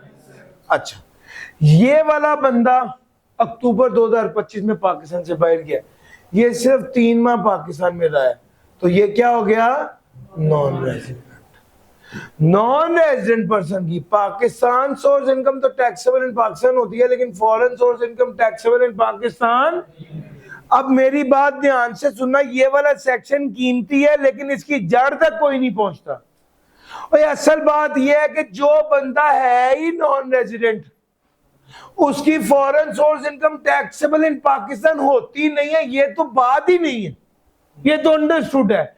लेकिन ये वाला सेक्शन असल में बात करे एक ऐसे बंदे की जो रेजिडेंट है, जिसकी foreign source income taxable in Pakistan होती है, लेकिन अगर वो बंदा पाकिस्तान से बाहर गया और वहां पर नौकरी करने लग गया तो वहां की सैलरी जो उसने कमाई वो टैक्सेबल इन पाकिस्तान। और मेरा पॉइंट समझ आ रहा है? असल में ये वाली बात, असल में ये वाला मेन पॉइंट है जो आपको पिक करना चाहिए।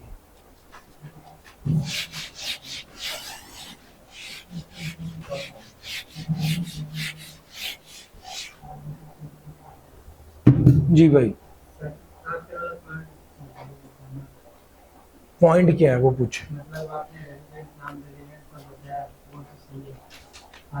जो बंदा रेजिडेंट है उसकी foreign source salary taxable in Pakistan होती है, पता है?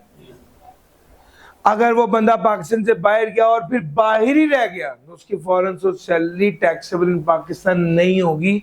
इसीलिए यही वाली बात, रेजिडेंट होने के बावजूद उसकी foreign source income taxable in Pakistan होती है, लेकिन रेजिडेंट होने के बावजूद एक बंदा अगर पाकिस्तान से बाहर गया और बाहर ही रह गया तो उसकी foreign source salary taxable in Pakistan नहीं होगी।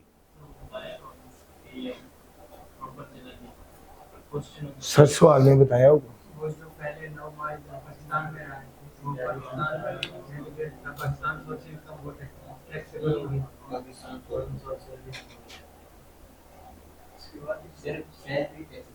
पॉज कीजिएगा भाई। अगर वो वापस आ जाए तो इसी के लिए ही दूसरा सेक्शन है। सैलरी कौन सी? फॉरेन सोर्स सैलरी एग्जेम्प्ट होगी। पास पेपर में आया भाई ये वाला सवाल जो आपने पूछा। अगर वो वापस पाकिस्तान आ जाए तो क्या होगा? भैया पाकिस्तान वापस आए या पाकिस्तान में ही रह के बाहर से काम कर रहा हो ऑनलाइन, दोनों केसेस में फॉरेन सोर्स सैलरी एग्जेम्प्ट हो। दो शर्तें हैं, टैक्स कटा हो, फॉरेन सोर्स एम्प्लॉयर ने टैक्स काट के सैलरी दी हो, और वहां की रेवेन्यू अथॉरिटी को जमा करवा दिया।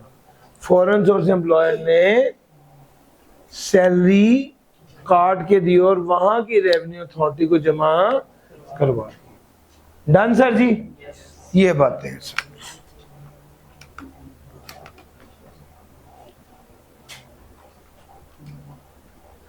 फॉरेन सोर्स सैलरी,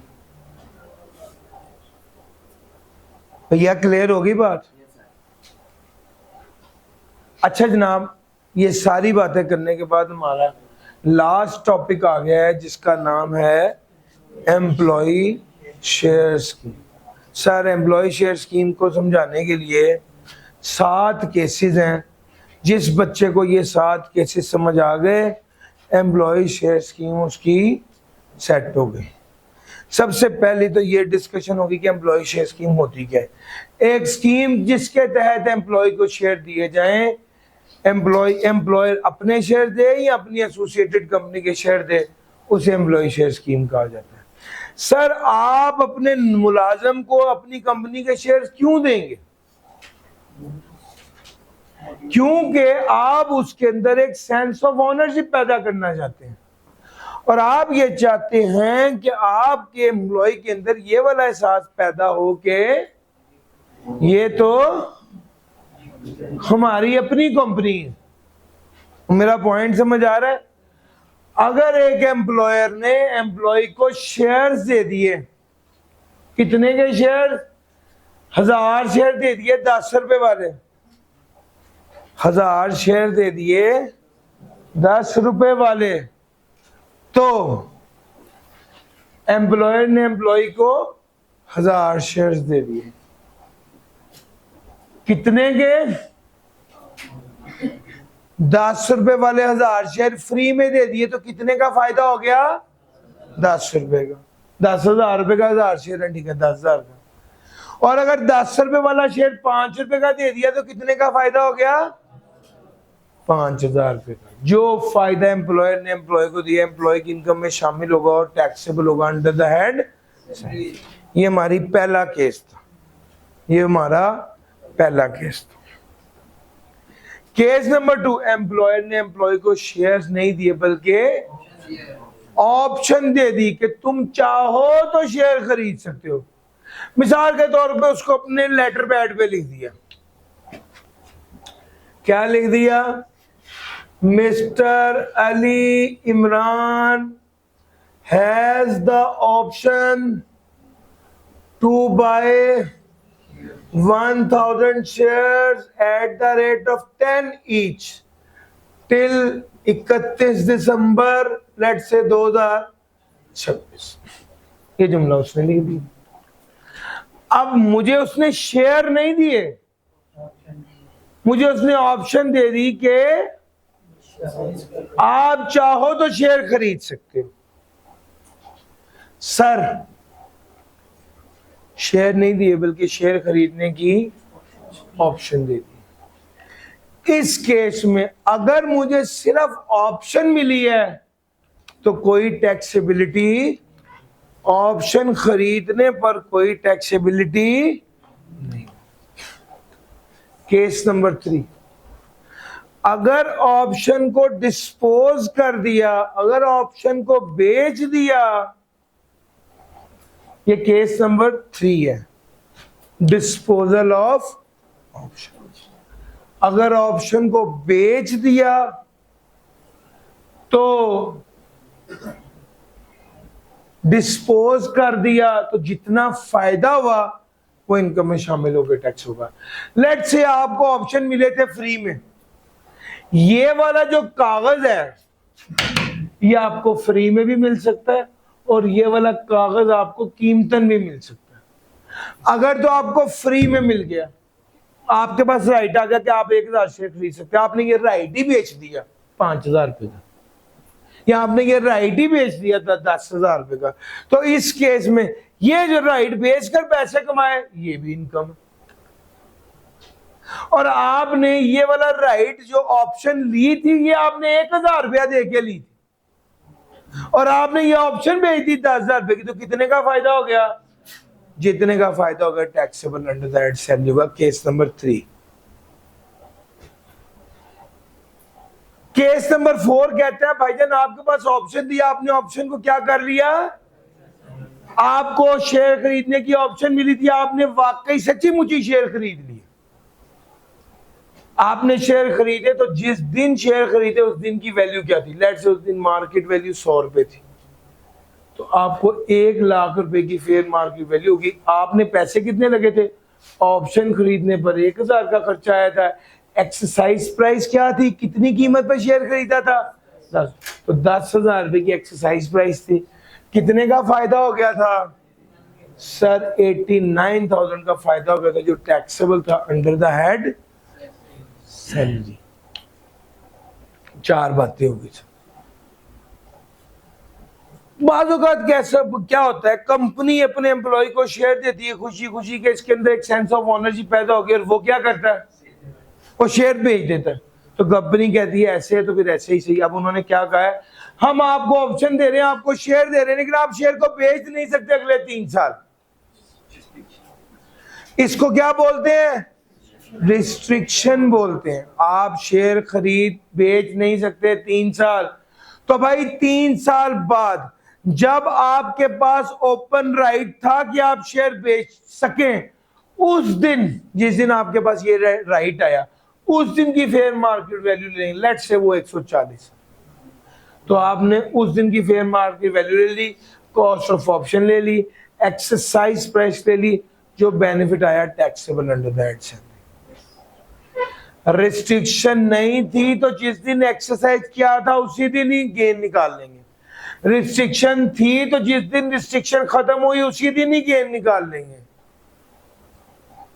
सर जब आप मालिक बन के जाते हैं ना, तो उस दिन का गेन आप अपने पास रिकॉर्ड कर लेते हैं। जब आप मालिक बन जाते हैं तो उस दिन तक का बेनिफिट आप अपनी इनकम में सेव कर लेते हैं। Sir case number 6, case number 6 कहते हैं सेल प्रोसीड थी 1,60,000, कॉस्ट ऑफ ऑप्शन थी 1,000, एक्सरसाइज प्राइस थी 10,000, amount already taxed under the head salary कितनी थी।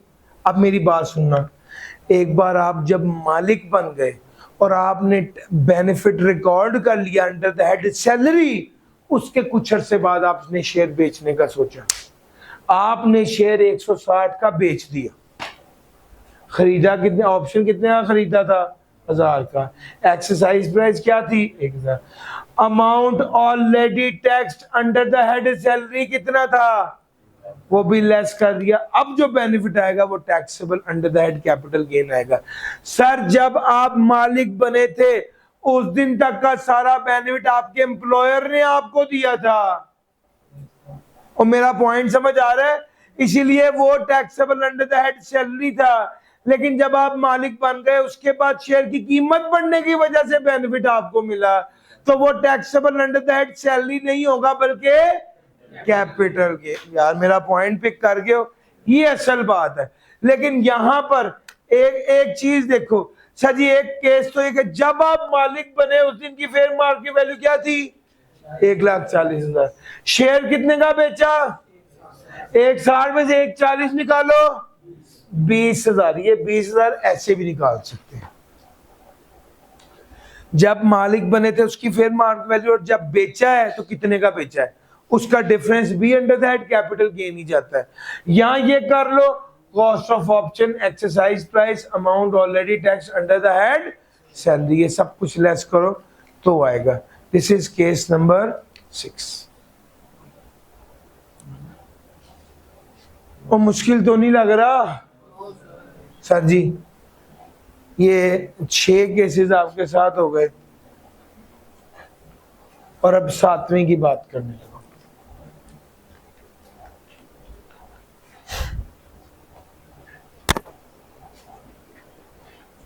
7वां केस क्या, disposal of restricted shares. Sir जी आपने बाज़-औक़ात क्या होता है, उसने आपको कहा कि 3 साल तक आप शेयर नहीं बेच सकते, उसने आपको कहा कि 3 साल तक आप शेयर्स नहीं बेच सकते। आपने इसके बावजूद बेच दिए। पता कैसे बेचे? आपने अपने दोस्त को कहा मैं ये शेयर तुम्हें बेचता हूं, जब रिस्ट्रिक्शन खत्म होगी मैं तुम्हारे नाम कर दूंगा। वो शेयर आपने उसे दे के उससे 150 रुपए के हिसाब से पैसे भी ले लिए, तो आपके हिसाब से तो डिस्पोजल हो गई है ना। अब अगर शेयर की कीमत बढ़ेगी तो उससे फायदा आपको होगा या आपके दोस्त को? तो रिस्क एंड रिवॉर्ड तो ट्रांसफर हो गया। तो यार मेरा पॉइंट समझ आ रहा है? अगर कुछ ऐसा हो गया है और आपने शेयर को रिस्ट्रिक्टेड पीरियड में डिस्पोज कर दिया है, कॉस्ट ऑफ ऑप्शन या एक्सरसाइज प्राइस लेस कर देंगे, तो जो बेनिफिट होगा वो taxable under the head salary. जो बेनिफिट होगा वो taxable under the head salary होगा। सर जी चलिए, अगर रिस्ट्रिक्शन के दौरान शेयर्स की प्राइस बढ़ जाए तो डिस्क्लोज किए रिस्ट्रिक्टेड शेयर्स, तो उसको प्राइस बढ़ गई तो वो फायदा हमें पहुंचेगा, उसको पहुंचेगा। उसके नाम पर ट्रांसफर नहीं कराएंगे। सर हमने उसके साथ कॉन्ट्रैक्ट कर लिया ना कि अब ये शेयर आपका है। जब आप भेज देंगे पैसे ले लेंगे, रिस्क एंड रिवॉर्ड ट्रांसफर हो गया, रिकॉर्ड हो गया। हाँ लो सर, ये 7 केसेस थे सर। ये सारी मैंने आपको एक बार जरा खंगाल के देखें, कुछ ऐसा तो नहीं जो आपके साथ ना डिस्कस हुआ हो आपके चैप्टर नंबर 5 में। सर जी एक चीज ध्यान में रखिए, इस चैप्टर में से क्या आना है पेपर में?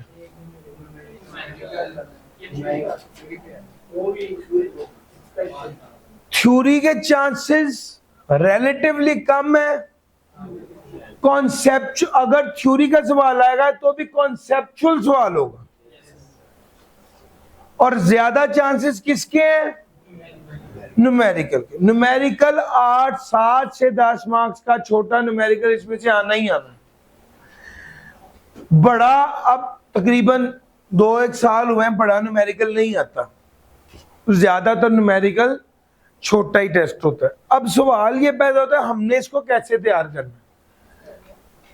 अगर आप गौर करें तो मैंने आपको पूरा चैप्टर उर्दू जुबान में पूरा बता दिया, सुना दिया, समझा दिया, और सिर्फ जुबान नहीं पूरे कॉन्सेप्ट।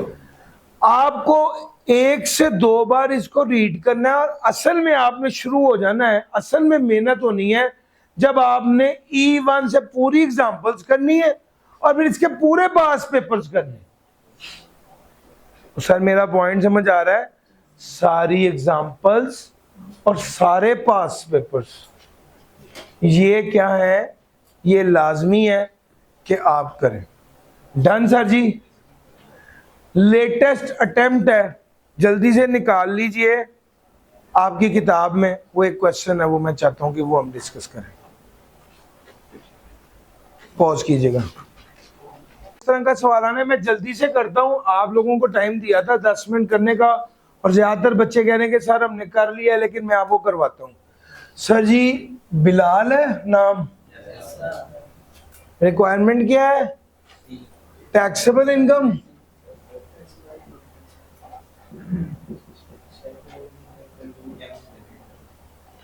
और कैलकुलेट क्या करना है?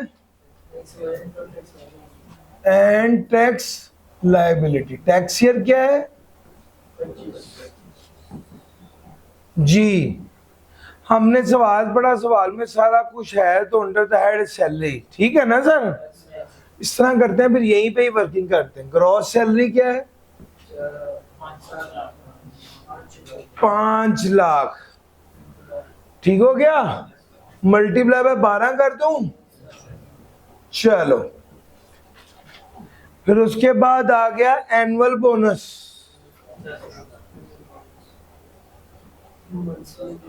5 लाख मल्टीप्लाई बाय 2। यार मैं बड़ी ध्यान से ये देख रहा था कि यार ये वाला बोनस इसने रिसीव नहीं किया। Salary is taxed on receipt basis होता है, और ये सैलरी तो चलो ठीक है। इसके बाद इसने कहा कि इस on 30 June APL approve adjustment of June salary और एनुअल बजट बोनस। ये जो बोनस एडजस्ट हुए हैं ना, वहां पर जाकर समझा जाएगा कि इसने रिसीव कर लिए हैं। और मेरा पॉइंट समझ आ रहा है? Salary is tax on receipt basis, अपने दिमाग में रखना। अगर वो कह देता कि जी बोनस एंटाइटल्ड है, बोनस अगले साल मिले हैं या बोनस जुलाई 2025 में मिले, तो हमने उसको अब इनकम में शामिल नहीं करना था यार, समझ गए हो? तो ये जी भाई, he was entitled to receive fixed annual bonus equivalent to 2 months salary in June। जून को एंटाइटल्ड हुआ है, एक्चुअल में कब रिसीव किया है? नहीं ना, एक्चुअल में तो उसे मिला ही नहीं। उसने जो लोन लिया हुआ था उसके केस एडजस्ट हो गया है, तो जब एडजस्ट हुआ समझा जाएगा आपने पैसे वसूल कर लिए हैं। रिसीट की डेफिनेशन है ना सर, पॉइंट समझ आ रहा है? तो जरा चौकस हो गए, ये नहीं कि जज्बाती हो गए बस कर ही जा रहे हो। अच्छा जी, उसके बाद आ गया रेम्यूनरेशन कितनी बच्चों की? 20 लाख, 2 अगर फौरन मैंने जब ये पढ़ा, मेरे दिमाग में क्या आया?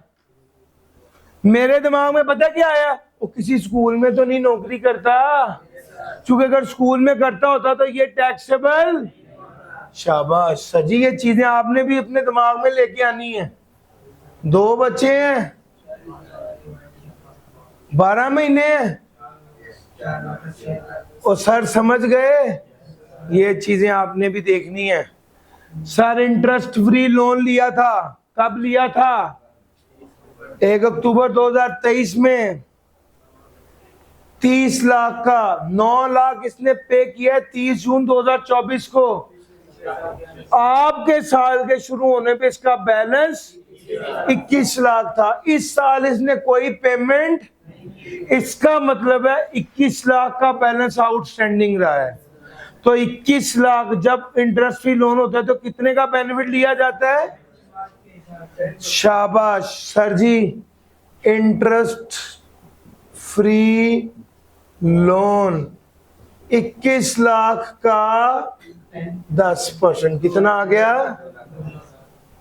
समझ गए? आगे आओ मेरे साथ।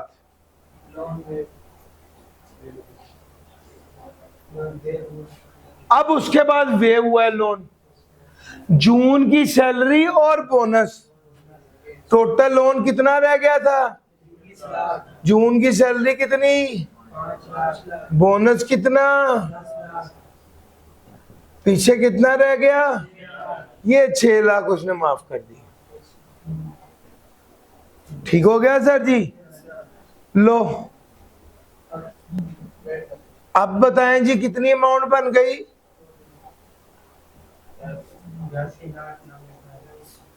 6 और 1 7, प्लीज कंफर्म कीजिएगा। 829000। सर जी नीचे उसने लाइन बड़ी कीमती लिखी है, tax is bond by, tax बॉन्ड बाय एम्प्लॉयर है, तो टैक्स का बेनिफिट कितना है?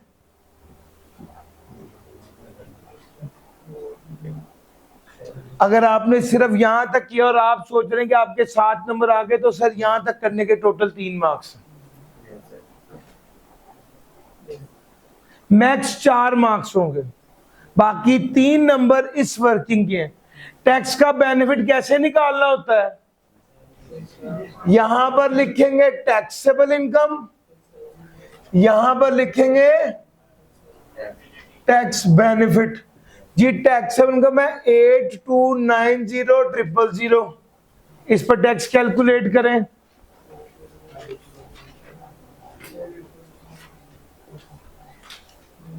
सर वो एक ही टॉपिक मैंने कहा था जिसकी वीडियो आपके साथ शेयर करूंगा, वो भी कवर हो रहा है सर इसमें। जरा मुझे जरा बताएगा 82900000 की टैक्स लायबिलिटी क्या बनी?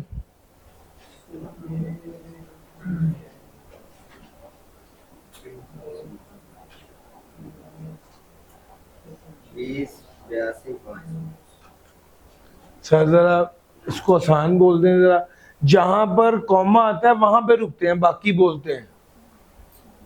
208 208 पे कॉमा है ना, Yes, sir. 2082500.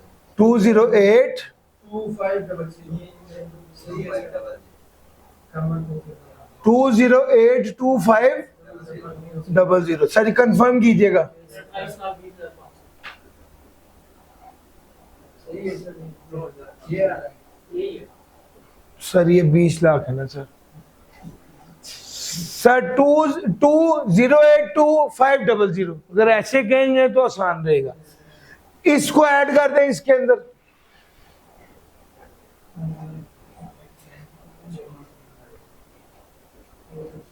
हाँ भाई 10372,500। अब इसकी लायबिलिटी निकालें।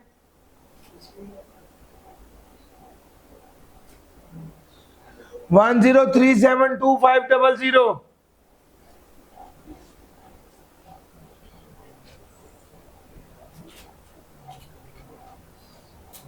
2811,375। हायर सरचार्ज ऐड किया, 10 मिलियन हो गया भैया। हायर सरचार्ज ऐड करना पड़ेगा आपको।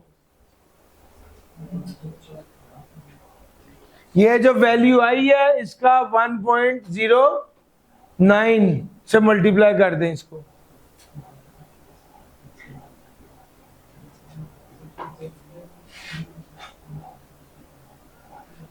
आपके सॉल्यूशंस में जो है उसने 10% लिया हुआ है, वो आउटडेटेड सॉल्यूशन है। आपको पता होना चाहिए सैलरीड के लिए 9% है। जी sir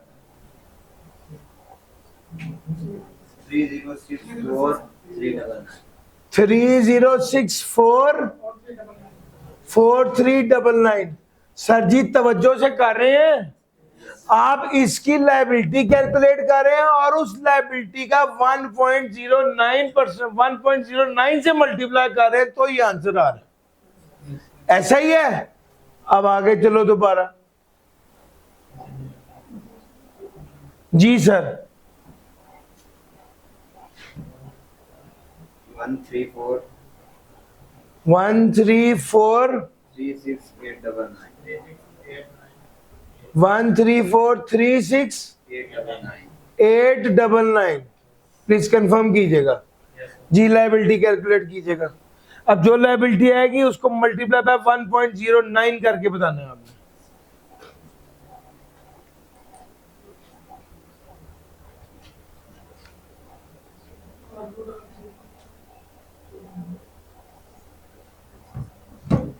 ji sir 42334647। Please confirm कीजिएगा। 42334647 कंफर्म कीजिएगा। यही बन रहा है। Yes, sir. Ji sir last round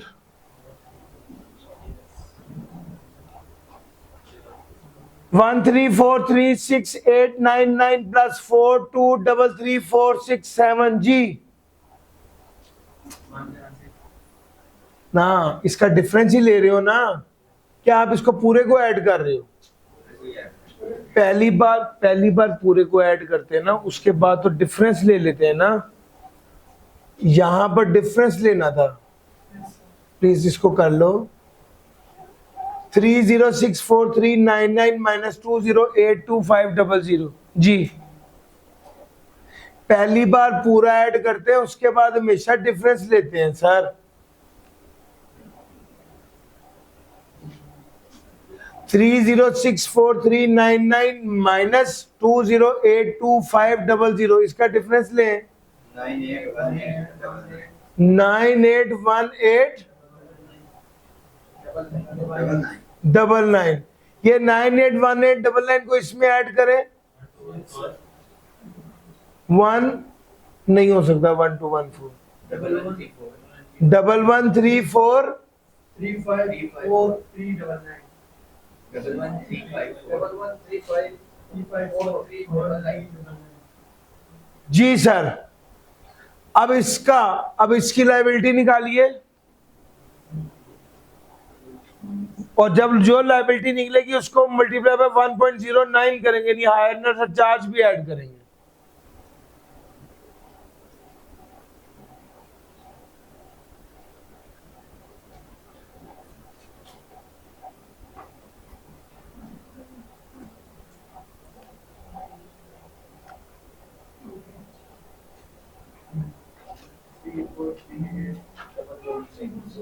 three four 3 8 9 3। Please बताएं यार, 3 के पास 0 भी है? सर डिफरेंस लीजिएगा।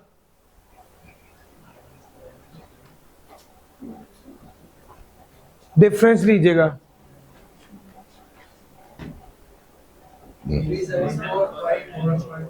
3 7 4 5 9 4। अब इसको ऐड कर दें, 1 1 3 5 4 3 9 9 plus 3 7 4 5 9 4 ji. 1 1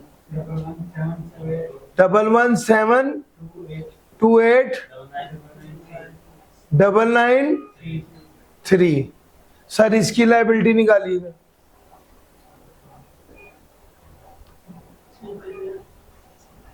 three 5 8 1 9 0 0। Please confirm कीजिएगा। ये थर्ड राउंड है, यहां पर बात खत्म हो जानी। मुझे एक वैल्यू बस एक बार बता दें क्या है।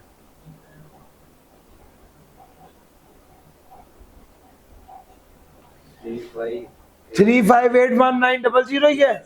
लो सर, टैक्स बेनिफिट आ गया 3 5 8 1 9 0 0। सर जी टैक्स बेनिफिट आपके सामने आ गया इतना, तो ये टैक्सेबल इनकम आपके सामने आ गई। जी मुझे बताइएगा 8290 000 प्लस 35819 000 जी।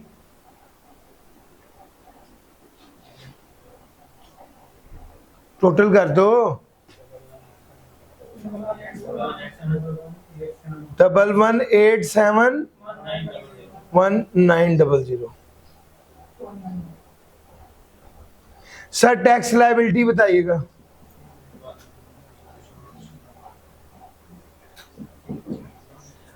हायर सरचार्ज के अलावा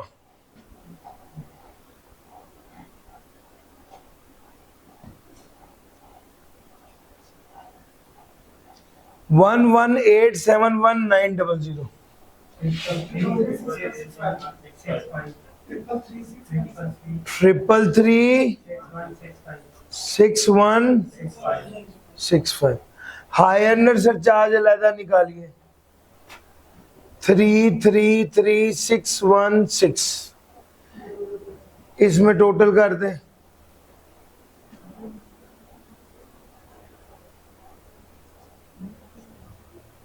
ये आई अंदर सरचार्ज 30025। हाँ सर बताइएगा। 300254। सर जी टोटल कीजिएगा।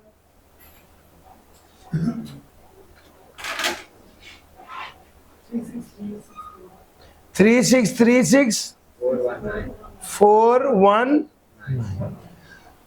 सर अगर ये जो टैक्स मोर है इसकी एग्जैक्ट वो फिक्स बता दें। टैक्स बॉन्ड बाय एम्प्लॉयर, फिक्स अमाउंट बता दें, फिक्स वर्किंग की जरूरत नहीं। मतलब वो कहेगा एम्प्लॉयर ने फर्ज करें 15 नहीं बताएगा। वो क्यों बताएगा? फिर बहस ही खत्म होगी। फिर आपको वर्किंग क्या करनी है? फिर वो 3 नंबर किस चीज के देगा आपको? ये जो क्वेश्चन थे उनमें था तो आपको सिखाने के लिए थे ना। सर जी टैक्स बॉन्ड बाय एम्प्लॉयर कितना है? 35819 0। और हमने क्या कहना है? इसका डिफरेंस कितना आया सर? देखिएगा 1 लाख के करीब आएगा फर्क।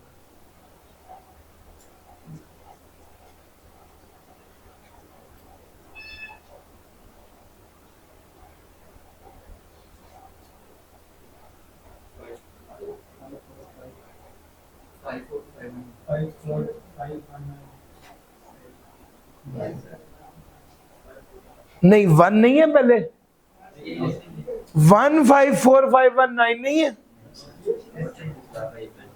और सर ये डिफरेंस है, आपने स्टार डाल के क्या लिखना है, ideally it should be 0। Sir फर्क वो तेजी से कम हो रहा था और आइडली आहिस्ता आहिस्ता 0 हो जाना था। इस तरह से ये सवाल करना था। टैक्स बॉन्ड बाय एम्प्लॉयर को उसने टेस्ट किया हुआ था, इसमें मेन चीज इसमें ये थी। बहरहाल वही टॉपिक, उसकी एक वीडियो देखकर दोबारा ये देखेंगे तो आपको ये सारा याद आ जाएगा कि ये करना कैसे है। वीडियो शेयर करनी है। डन सर जी।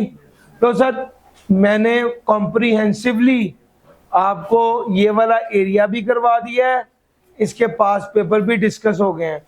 आप कुछ ना करें, इसकी सारी एग्जांपल्स सारे पास पेपर कर ले, काफी है सर। डन हो गया सर जी। वैसे सर आज के लिए इतना ही था। थैंक यू जी, अल्लाह हाफिज। आपके पास जो किताब में या पास पेपर में इसका सलूशन है वो ठीक नहीं है। उसने हायरनेस से 10% लिया हुआ है, जबकि वो 9% उसने पुराना ही किया हुआ है। Thank you.